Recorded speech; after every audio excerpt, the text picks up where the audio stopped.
Una producción de Dynamis Radio.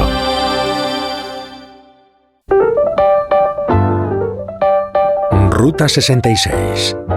Un recorrido con José de Segovia por la cultura popular a la luz de los 66 libros que iluminan el camino de la vida.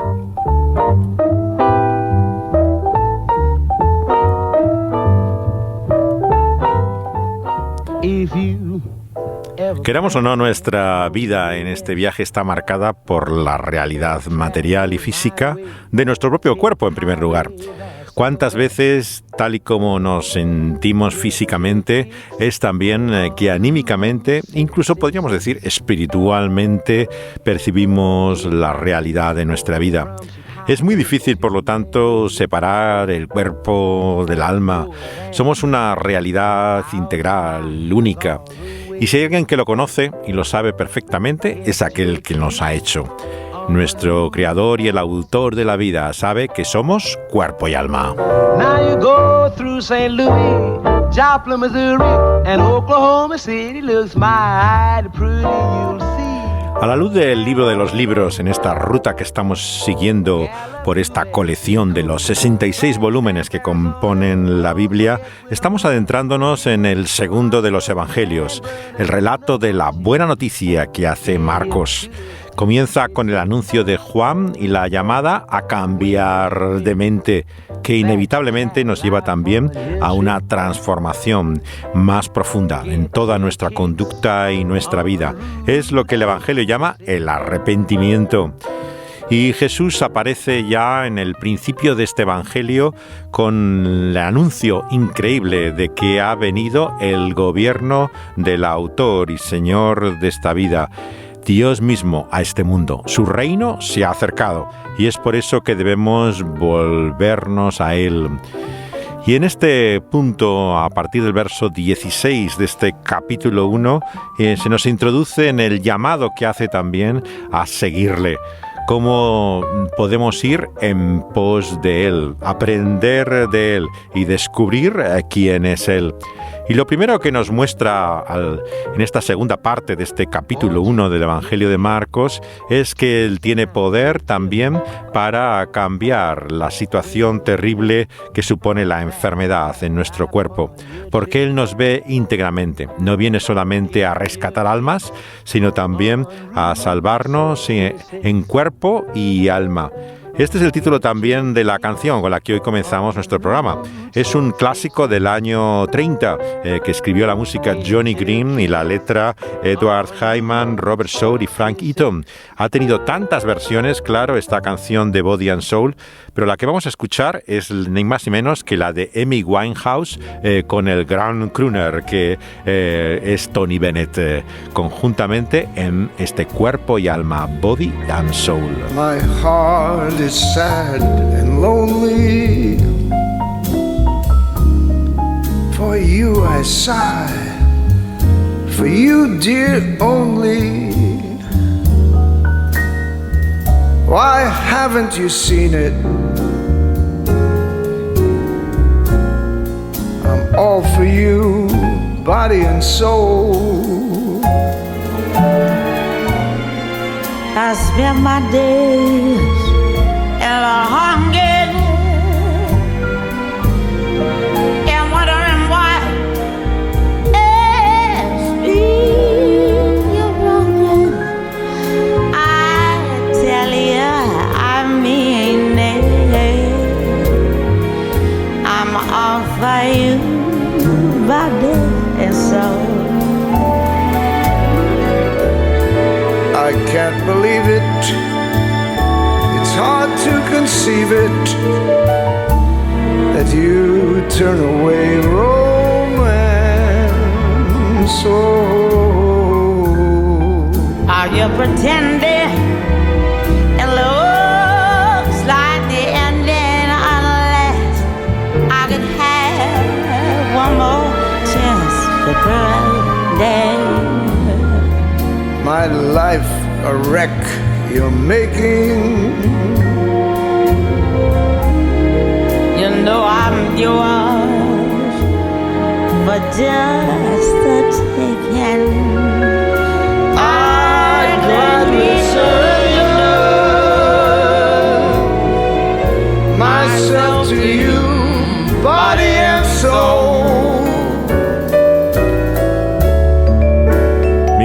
está triste y solitario, comienza el clásico de Cuerpo y Alma, Body and Soul, que grabaron aquí Tony Bennett y Amy Winehouse en justamente lo que fue el momento antes de su muerte, el verano del 2011. Tenía la terrible y trágica edad con la que tantos han muerto prematuramente a causa de la droga, 27 años. El disco, de hecho, fue publicado posteriormente a su muerte, en lo que hubiera sido su cumpleaños, el 28 cumpleaños.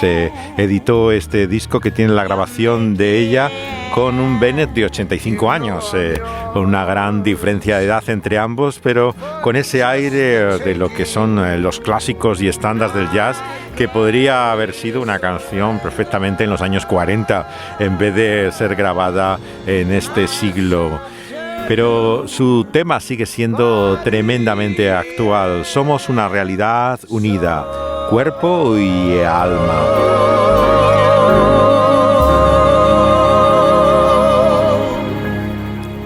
Este es el título también de la canción de Paul Buchanan con su banda de los años 80, los escoceses Blue Nile, Nilo Azul, que después de una carrera realmente extraordinaria, sorprendieron a todos con un disco de afirmaciones de fe y paz espiritual para el cuerpo y el alma.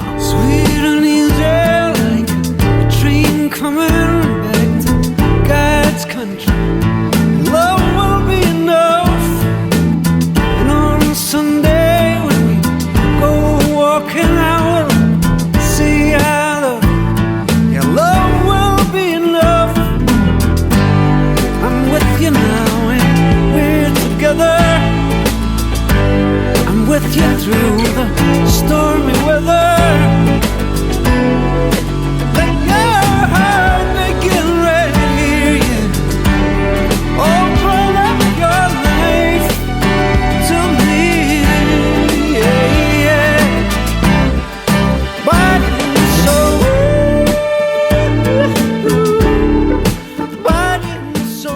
Cuerpo y alma, dice el predicador de Nueva York, Tim Keller, en su libro traducido como La Cruz y el Rey, King Cross, un juego de palabras con la estación de tren que aparece al comienzo de las historias de Harry Potter. Y en este texto que sigue el Evangelio de Marcos, refrescante y sorprendente, compara también al principio de su exposición el cristianismo con otras religiones. Dice, hay religiones que nos dicen que este mundo material va a acabar, que la gente justa y que recibe la iluminación divina será rescatada a una especie de paraíso espiritual, etéreo. Otras religiones te dicen que lo que el mundo material es una ilusión. O quizás crees que la tierra acabará quemada por el sol y se desintegrará como en tantas historias de películas de desastres y catástrofes. Pero las buenas noticias, dice Keller, del reino de Dios, es que el mundo material que Dios ha creado va a ser renovado, va a permanecer para siempre. Y esto es lo que muestra también Jesús al comienzo de su Evangelio, que relaciona a Keller también con una escena de las Crónicas de Narnia de C.S. Lewis, ¿no? Cuando la joya del unicornio dice: he llegado al final a casa, este es mi verdadero mundo, la tierra que estaba buscando toda mi vida. Igual que esa su creación, tierra y naturaleza va a ser renovada, comienza así con nuestro cuerpo a ser restaurado en las señales que hace con sus milagros de sanidad y de curación, para mostrar que viene a traer salvación al cuerpo y al alma.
Tan integral es la sanidad de Jesús que vemos que no hay ningún caso de los enfermos que vienen a Él que Él no pueda curar. Desde la suegra de Pedro, que es descrita por el síntoma, que es la fiebre, a aquellos que son sanados al ponerse al sol, agolpándose a la puerta de la ciudad.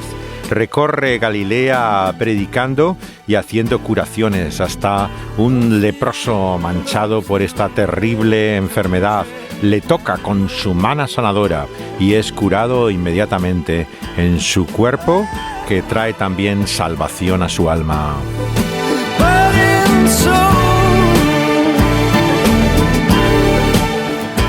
Aunque hay muchos que siguen creyendo en la sanidad divina, para algunos forma parte de la superstición, de la mente primitiva, de una era precientífica. Sin embargo, no podemos separar el Evangelio de esa realidad sobrenatural, de ese poder milagroso que Dios muestra en la curación por medio de Jesús en este mundo de cuerpo y alma. Y todavía aún más nos sorprende el hecho de que en este relato aparece una y otra vez un mundo espiritual, invisible pero real, que actúa, espíritus inmundos, malignos, demonios que también aparecen atormentando al ser humano. De estos habla la canción de James Morrison llamada Demons. I close my eyes and talk to God, pray that you could save my soul. I look to you to shine a light before the darkness takes a hold.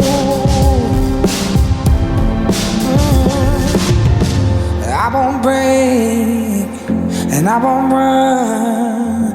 This time I won't be afraid. I got demons trying to get to me, but they'll never take me down. I'm only human, underneath my skin the cuts run deep. I just need a little time to work 'em out. Tengo demonios, cantan las vocecillas de autotune que acompañan a Morrison, pero es una canción sincera. Él dice: cierro mis ojos y le hablo a Dios, le pido que salve mi alma. Yo quiero mirar cómo brilla la luz y en esta oscuridad no puedo correr, no puedo romper con esa opresión espiritual. Canta el británico James Morrison. They try their best to pull me under. That's when I reach for your hand. Never bow, 'cause we're all kings. We are the rulers of our minds. Yes, we are. I know that there's an angel watching over me. I see your wings of open wide. I won't break and I won't run. This time I won't be afraid. I'm only safe when we come undone. It's just the way that we made it. I got demons. Dice el apóstol Pablo que vivimos en un mundo que está también influido por huestes de maldad espirituales, dice en Efesios capítulo 6. Y por eso su mensaje de redención y de liberación trae también en esa era mesiánica el quebrantamiento del poder de Satanás. Dice también, escribiendo a los colosenses, Pablo, que son trasladados de la potestad de las tinieblas al reino de Cristo Jesús. Y es por eso que Jesús cura aquí a un endemoniado en los versículos 23 al 26 de este capítulo 1 y muestra su poder, también como no deja hablar en el verso 34 a esos demonios, muestra una autoridad singular por la cual dice también en este capítulo que en toda sinagoga, plaza pública que Jesús enseñaba y proclamaba, echaba fuera a estos espíritus que califica de demonios.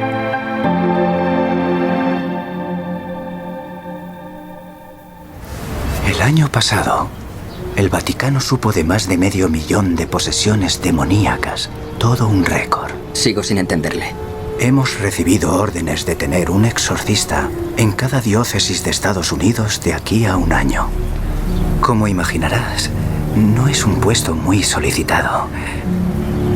Hay un nuevo programa en el Vaticano para volver a instruir al clero en el rito del exorcismo. Me han pedido que busque a posibles candidatos. Un momento. ¿Quiere que sea exorcista?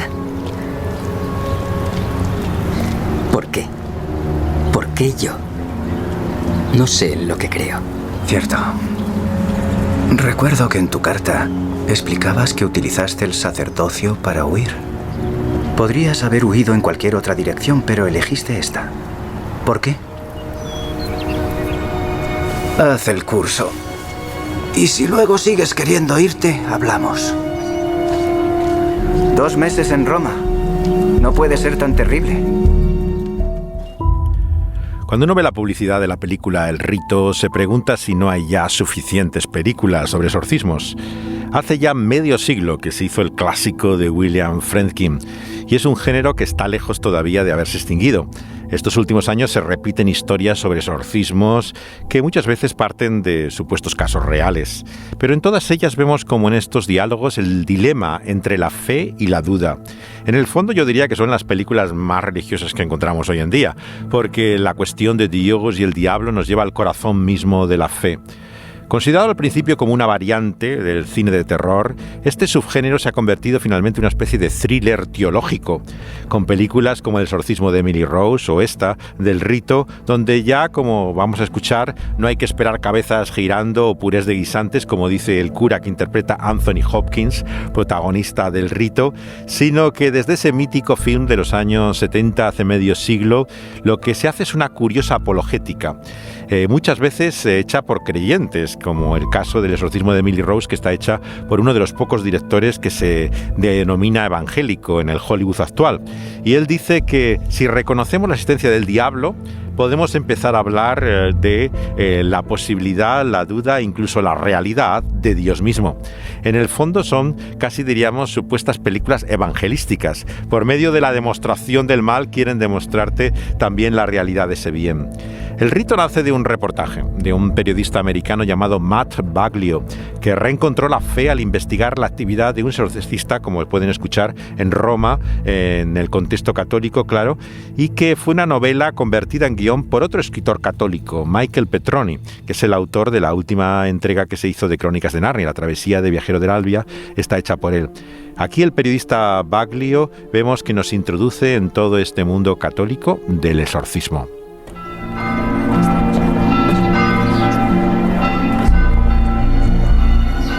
Cuando llaman a un exorcista para que evalúe una posible posesión, el párroco se asegura antes de que se hayan agotado todas las explicaciones psiquiátricas. Habla con el poseído y hace llegar su evaluación a su obispo. Con el consentimiento del obispo, se llama entonces a un exorcista para que determine si hay posesión. A menudo los primeros signos de una posesión son sutiles. Aislamiento social, apatía, un temblor persistente en una extremidad, pueden pasar desapercibidos hasta que la víctima es totalmente poseída por el espíritu demoníaco. Esto se grabó durante un exorcismo en Turín.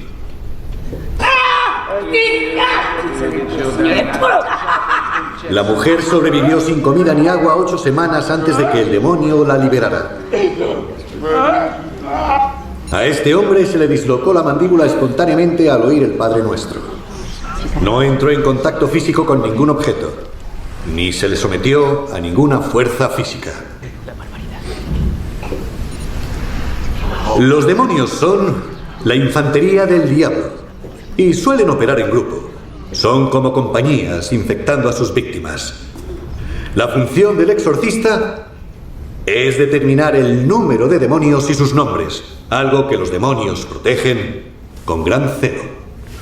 Y cuando el exorcista tiene un nombre, puede empezar a ejercer control sobre la entidad y expulsarla. Lo interesante de esta película El Rito, aparte de, por supuesto, las peculiaridades del catolicismo y su renovación del interés por el exorcismo, es que la perspectiva es protestante, puesto que es un director sueco el que lo hace. Hafström es alguien que viene de la protestante Suecia, aunque también su madre es de origen judío, húngara. Sería él judío por parte materna, entonces. Y él ha presentado su película, de hecho, en el propio Vaticano, con el protagonista, el galés Anthony Hopkins, que dice ahora que ha dejado de ser ateo también estos últimos años de su vida, al superar los problemas que ha tenido con el alcohol. El joven que hace de protagonista, O'Donoghue, no es tan conocido. Ha hecho algunas series de televisión, pero realmente no ha tenido mucho éxito a partir de ello. Pero es católico, es un actor verdaderamente creyente en el catolicismo y practicante irlandés, claro, por su apellido, como pueden imaginar. Y aquí hizo su debut en lo que era la gran pantalla, en el cine, después de haber hecho incursiones como Capitán Garfio en la serie Érase una vez, ¿no?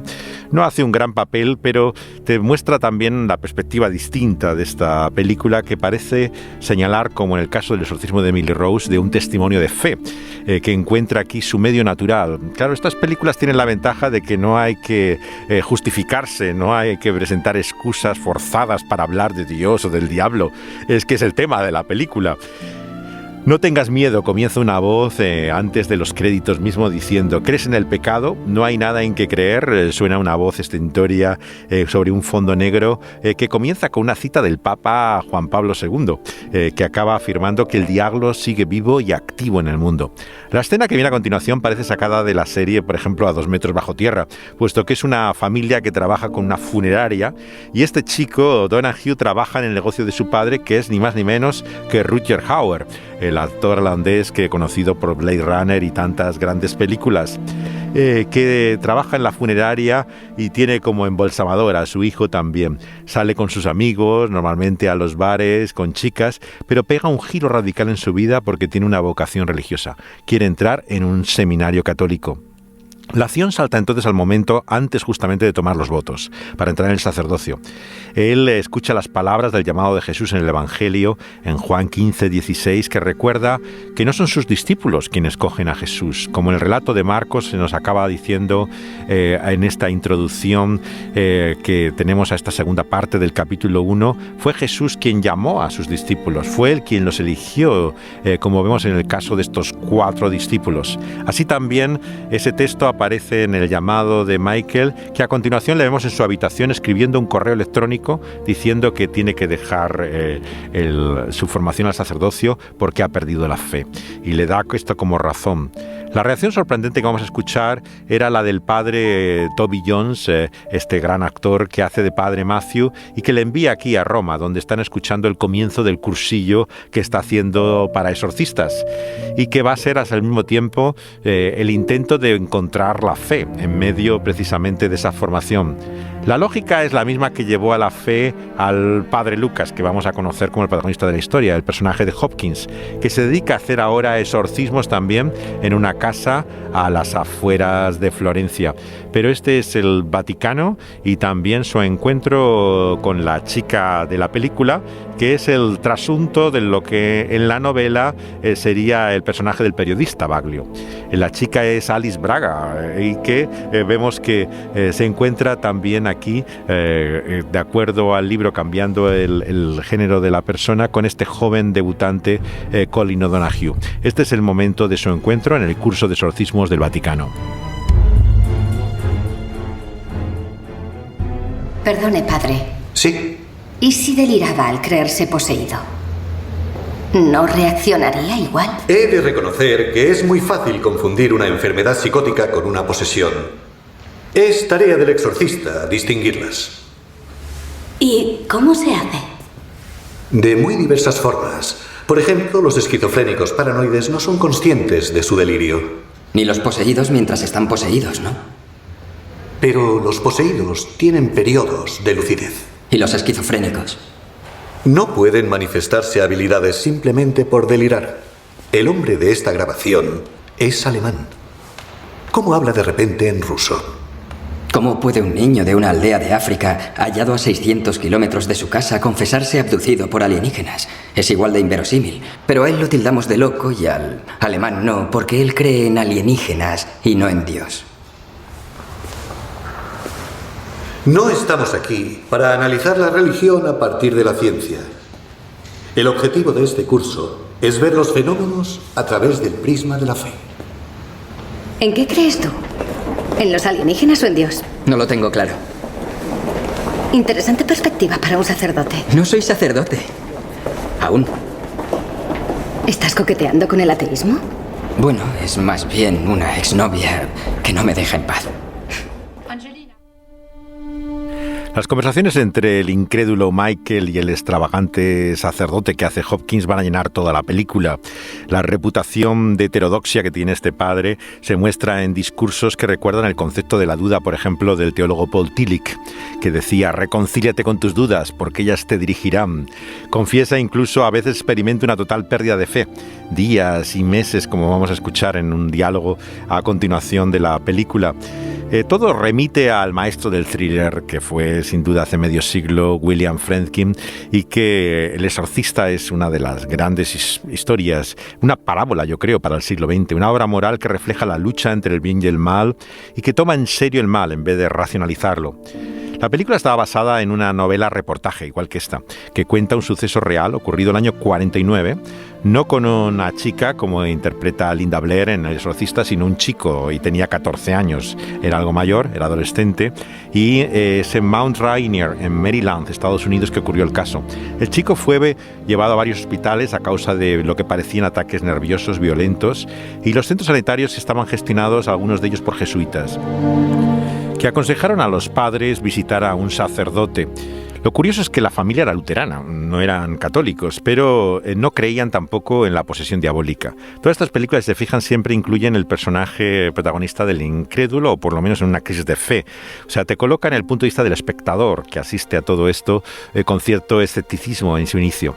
Al morir la tía del niño real del que se basa la historia del exorcista, que era muy aficionada a la Ouija, al Ouija, la tabla que combina el nombre sí, ¿no?, en francés y alemán, con la que se intenta mantener contacto con los espíritus, el chico empieza a mostrar comportamientos histéricos.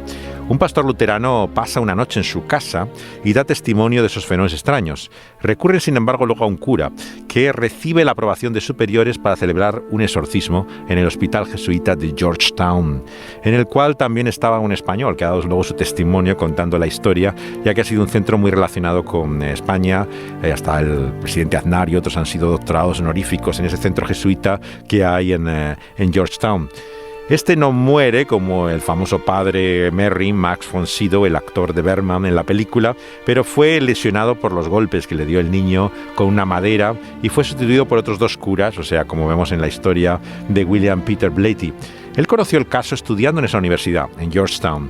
Era hijo de una mujer muy católica que había sido abandonada por su padre cuando el escritor tenía 7 años. Tenía tanto interés en la religión que Blatty quería ser sacerdote.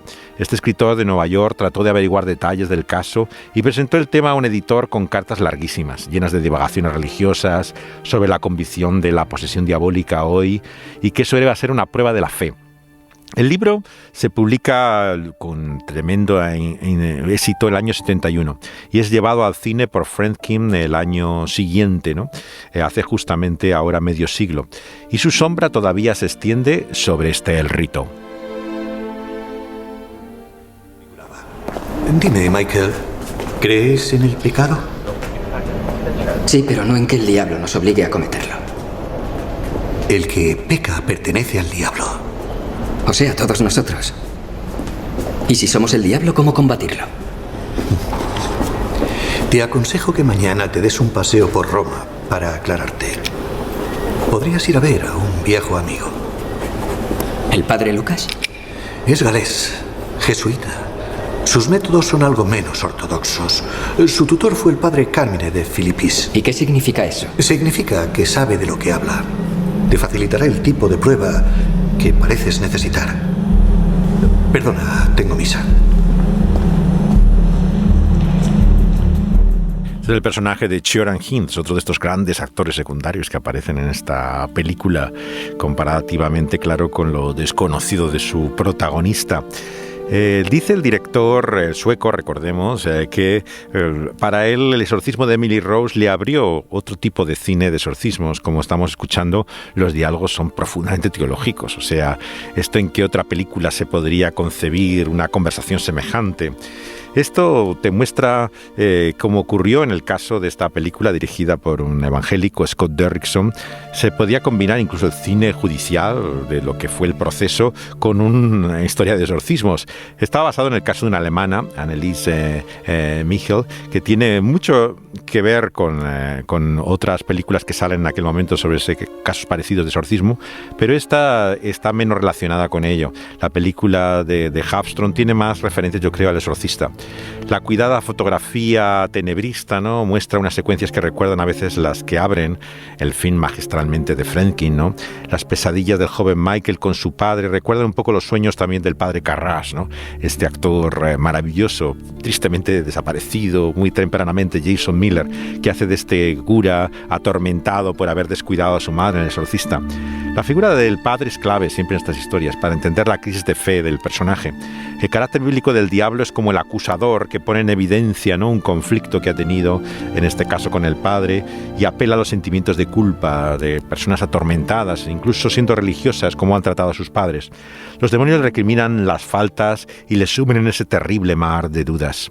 Satanás es presentado también en la profecía de Zacarías, en el capítulo 3, como el adversario de ese sumo sacerdote, que es Josué, el mismo nombre de Jesús en hebreo.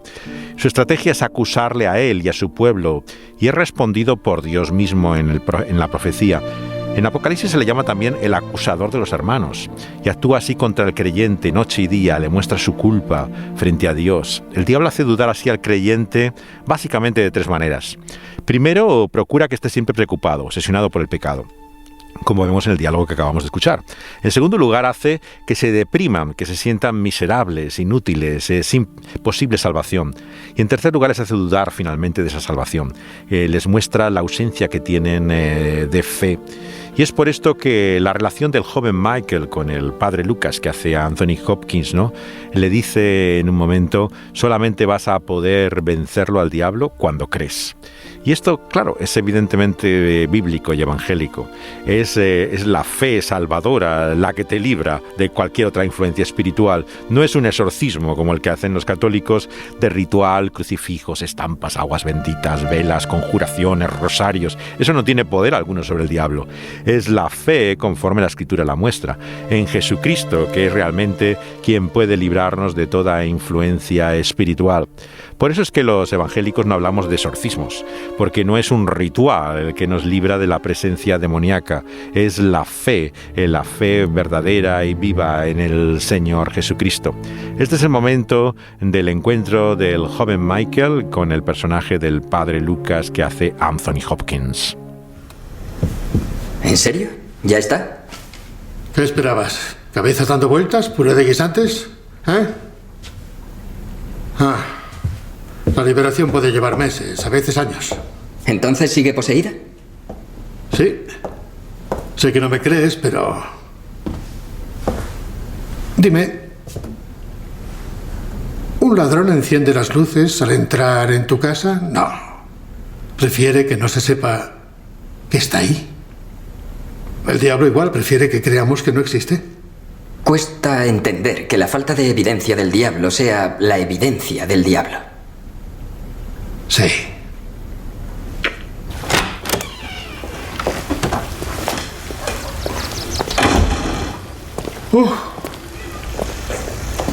Lo interesante de los escépticos, de los ateos, es que siempre estamos buscando pruebas, una certeza. La pregunta es, ¿qué haríamos si la halláramos? ¿Haríamos? Sí, hay veces que experimento una absoluta pérdida de fe. Días, meses en los que no sé en qué demonios creo, en Dios o el diablo, en Santa Claus o Campanilla. Pero solo soy un hombre débil. Nada puedo. Pero hay algo que me va arañando y hurgando por dentro. como la uña de Dios. Y al final no soporto más el dolor y salgo disparado de la oscuridad hacia la luz. Algo así. Al diablo solo puedes vencerlo cuando crees, le dice el padre Lucas, que interpreta Anthony Hopkins a este joven Michael. Sin embargo, lo único que hace el exorcista son rituales, crucifijos, estampas, agua bendita, velas, conjuraciones, rosarios. Nada de esto tiene poder contra el diablo. Según la Escritura, Jesucristo y los apóstoles se enfrentan con demonios, pero no recurren a una fórmula para dominarlos. El interés del exorcista es averiguar esos nombres, tanto en la versión católica de la película, como a veces incluso en círculos evangélicos oímos en el tema de la oración de guerra espiritual. Pero esto tiene más que ver con un pensamiento mágico que realmente con lo que la Biblia enseña sobre el poder de la pronunciación de las palabras. La pronunciación de las palabras en la visión bíblica de esa fe liberadora se basa en la palabra de Dios. La mera sugerencia incluso de que un creyente puede estar poseído, vemos que tiene escasa base bíblica, ¿no? Un cristiano está poseído por Dios, según dice la Escritura. Podemos ser, eso sí, atormentados, tentados, pero poseídos es mucho decir. Cuando somos unidos a Cristo por medio de la fe, recibimos el Espíritu Santo dentro de nosotros. Ningún demonio puede poseernos porque somos de Dios. Dice Juan que le hemos vencido, porque mayor es el que está en nosotros que el que está en el mundo. Ten cuidado, Michael. ¿Por qué? Que no creas en el diablo no te protegerá de él. Expulsamos a cada espíritu impuro, a cada poder satánico, a cada arremetida del infernal adversario.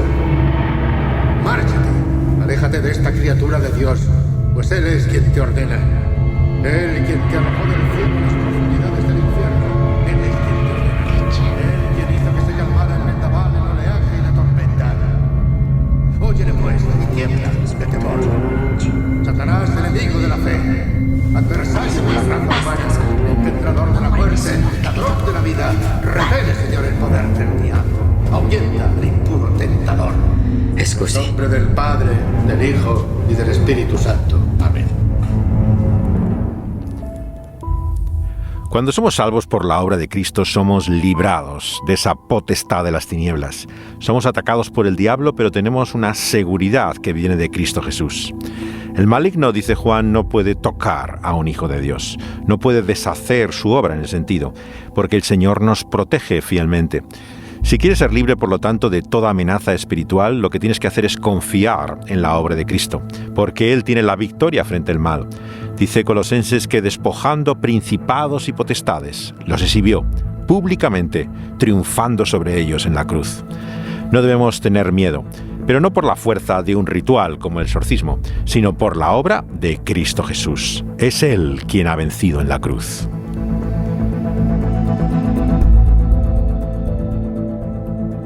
Así Jesús no solamente echaba fuera demonios, sino que vemos que ante todos esos enfermos que al ponerse el sol se agolpaban a la puerta, con su mano sanadora los libraba de todo mal.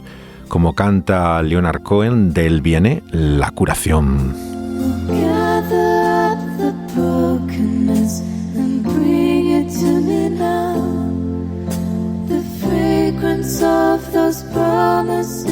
You never dared to vow the splinters that you carry, the cross you left behind.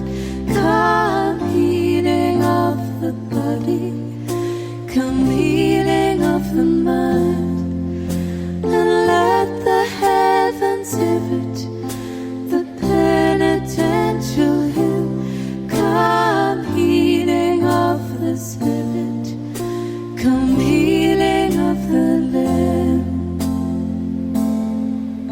Behold the gates of mercy in arbitrary space, and none of us deserving the cruelty or the grace.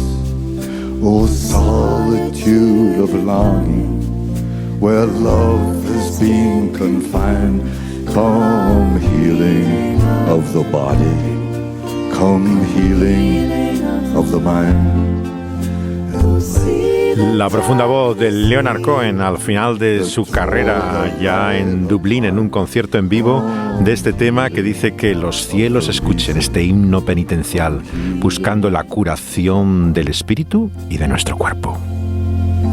Oh, troubled dusk concealing an undivided love, the heart beneath is teaching to the broken heart above, and let the heavens falter, and let the earth proclaim, come healing of the altar, come healing of the name. Longing of the branches to lift the little bud.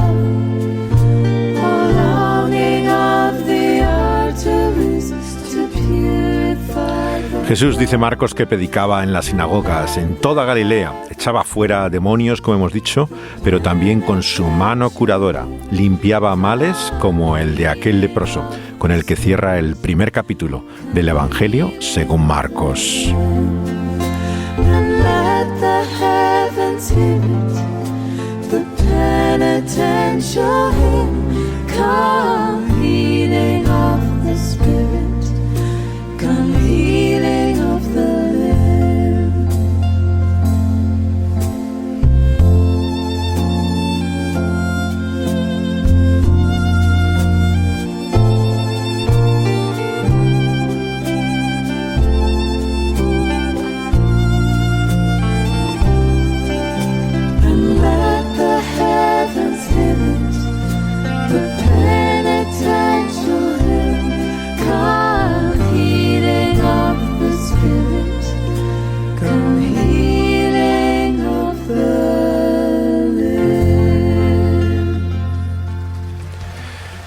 Es la cura la que canta también Franco Battiato en su canción, que nos habla de esa necesidad de sanidad en el cuerpo y el alma. Ti proteggerò dalle paure delle ipocondrie, dai turbamenti che da oggi incontrerai per la tua via,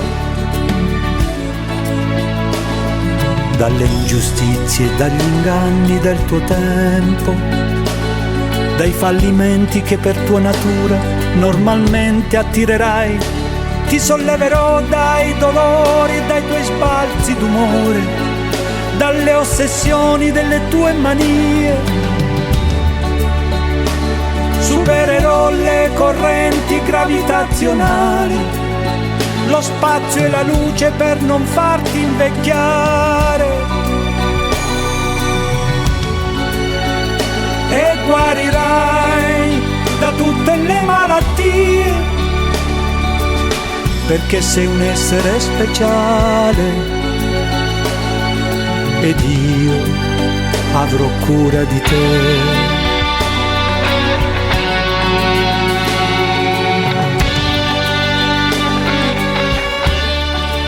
La lepra es una de las dolencias que más menciona la Biblia, tanto en el Antiguo como en el Nuevo Testamento, una de las calamidades más grandes que el ser humano puede padecer.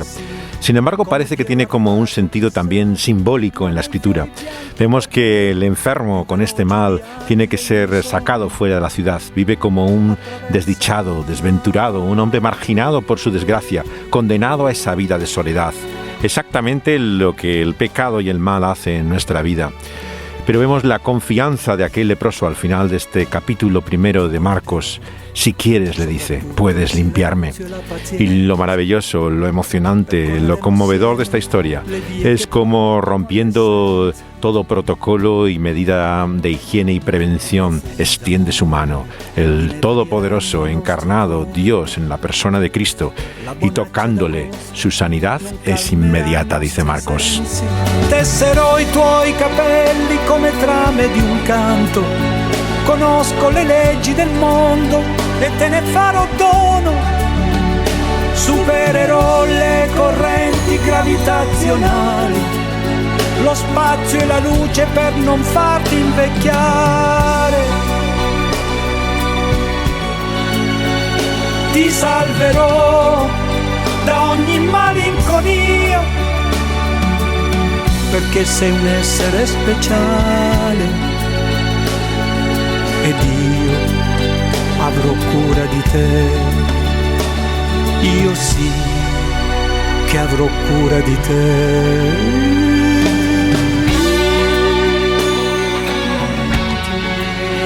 Es en Jesús que está la respuesta a todos nuestros problemas, en el cuerpo y en el alma. Lo que debemos es clamar y rogar a Él como a aquel enfermo que padecía la lepra, con la confianza y la fe de que Él puede sanarnos. Él tiene en su mano la única respuesta que hay a nuestro problema.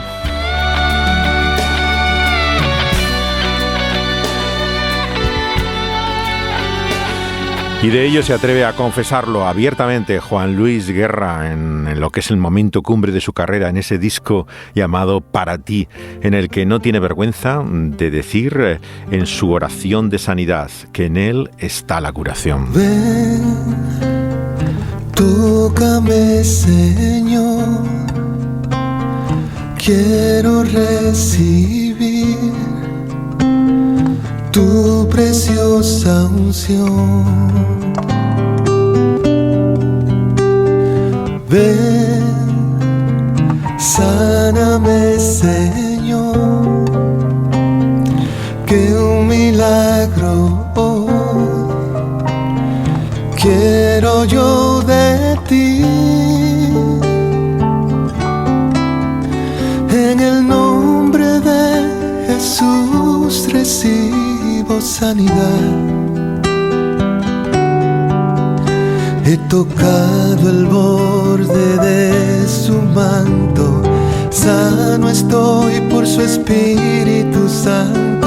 En el nombre de Jesús recibo sanidad. He tocado el borde de su manto, sano estoy por su Espíritu Santo. Sano estoy por su Espíritu Santo. Sano estoy por su Espíritu Santo. Sano estoy por su Espíritu Santo es la obra sobrenatural del auténtico milagro, lo que diferencia a Jesús, por supuesto, de tantos milagreros que pretenden tener poder o capacidad. Es ese carácter divino con el cual su mano sanadora quita literalmente el mal del cuerpo.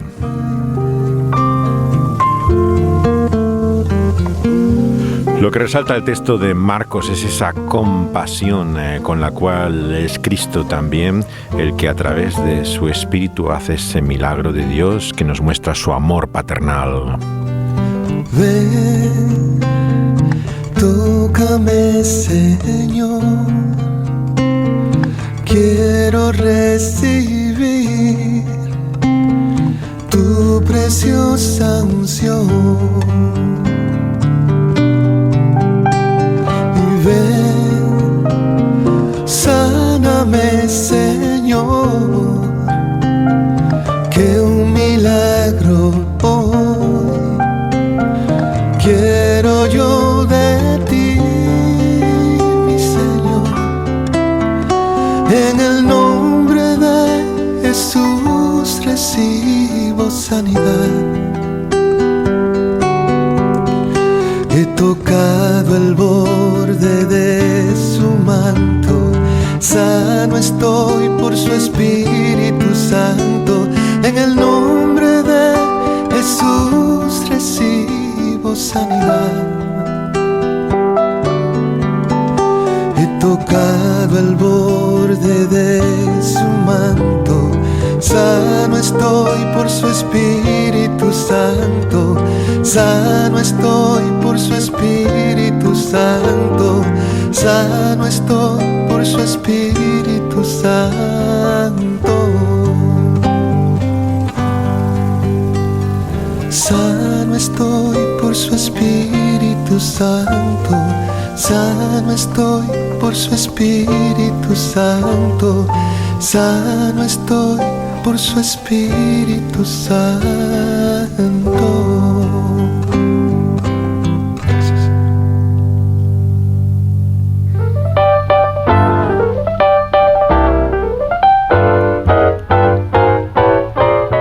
En el próximo programa seguiremos hablando de este Evangelio, la buena noticia según Marcos, entrando ya en el relato del segundo capítulo, que nos muestra también un milagro de sanidad, pero que vamos a ir más allá en nuestra reflexión y preguntas que considerar su poder sobrenatural.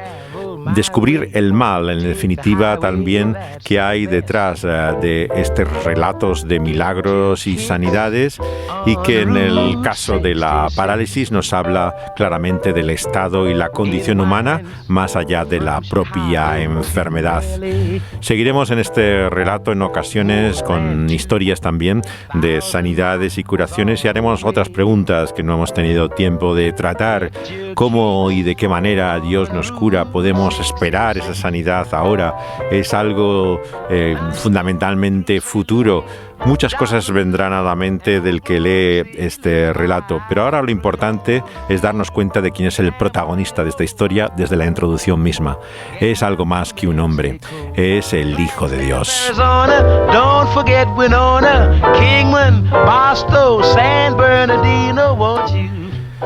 En este viaje seguimos, por lo tanto, por uno de los 66 que forman esta ruta, el Evangelio de Marcos. Pueden escuchar la serie también entera de todos los programas y los libros anteriores en las plataformas en las que he subido.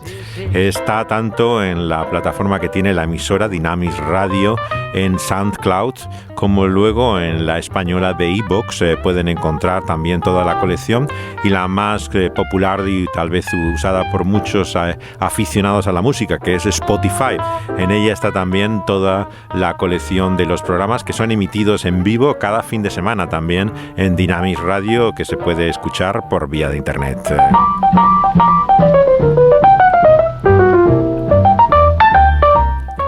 Dani Panduro estuvo aquí al control de sonido y José de Segovia hablándoles.